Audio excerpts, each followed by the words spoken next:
Hello friends, एक प्राचीन तिब्बती कथा है। एक व्यक्ति के पास 100 घोड़े थे। सवारियों को लाने ले जाने का उसका काम था। उस व्यक्ति के 2 बेटे थे। एक दिन वह व्यक्ति बीमार पड़ा और जब मरने के कगार पर पहुंचा तो उसने बड़े बेटे को बुलाकर कहा कि देख, तू समझदार और बुद्धिमान है और छोटा भाई तो अभी नासमझ है और छोटा भी है।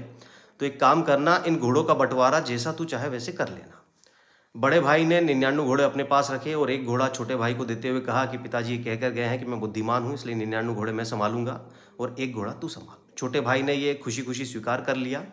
अब 99 घोड़े बड़े भाई के पास आ तो गए, लेकिन वह उन घोड़ों के कारण बड़ा परेशान रहने लगा, क्योंकि घोड़ों के लिए अस्तबल बनाना पड़ा। 99 घोड़ों की देखभाल के लिए नौकर चाकर रखने पड़े।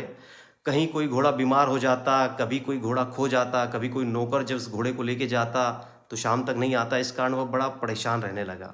इधर छोटा भाई एक घोड़े के साथ बड़ा आनंद के साथ रहता, उसे शहर ले जाता, उस पर सवारियों को बिठाता और इस तरह से उसका जीवन यापन चल रहा था। बड़ा खुशी खुशी वह अपना जीवन यापन कर रहा था। एक दिन बड़ा भाई छोटे भाई के पास आया और बोला कि देख, अपने पिताजी के पास 100 घोड़े थे और पिताजी के जाने के बाद अब घर में बड़ा मैं ही हूँ। तेरा एक घोड़ा चला भी जाएगा तो तेरा कुछ नहीं बिगड़ेगा, लेकिन यदि मुझे एक घोड़ा मिल गया तो मेरी सेंचुरी हो जाएगी और मेरे पास 100 घोड़े हो जाएंगे। तो तू अपना एक घोड़ा भी मुझे दे दे। छोटे भाई ने खुशी खुशी अपना घोड़ा बड़े भाई को दे दिया। अब बड़े भाई के पास 100 घोड़े तो हो गए, लेकिन उन 100 घोड़ों के कारण वो काफ़ी बीमार रहने लगा, क्योंकि उसे हमेशा ये डर था कि ये 100 घोड़ों में से एक घोड़ा कम ना हो जाए, कोई घोड़ा बीमार ना पड़ जाए, कोई घोड़ा मर ना जाए, या हमारा नौकर किसी घोड़े को लेकर भाग ना जाए। इस कारण वो बहुत परेशान रहता और बीमार रहने लगा। इधर छोटा भाई एक घोड़े के जाने के बाद भी बड़ा खुश था, क्योंकि जो नौकरी उसे उस घोड़े की करना पड़ती थी, सेवा करनी पड़ती थी, वो उससे मुक्त हो गया और उसका जीवन ज़्यादा आनंदमय हो गया। इस कहानी से हम ये निष्कर्ष निकालते हैं कि इस पृथ्वी पर 2 ही तरह के लोग हैं।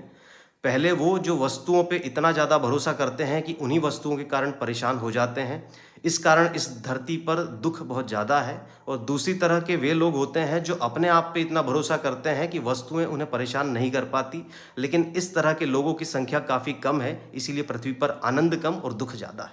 Thank you.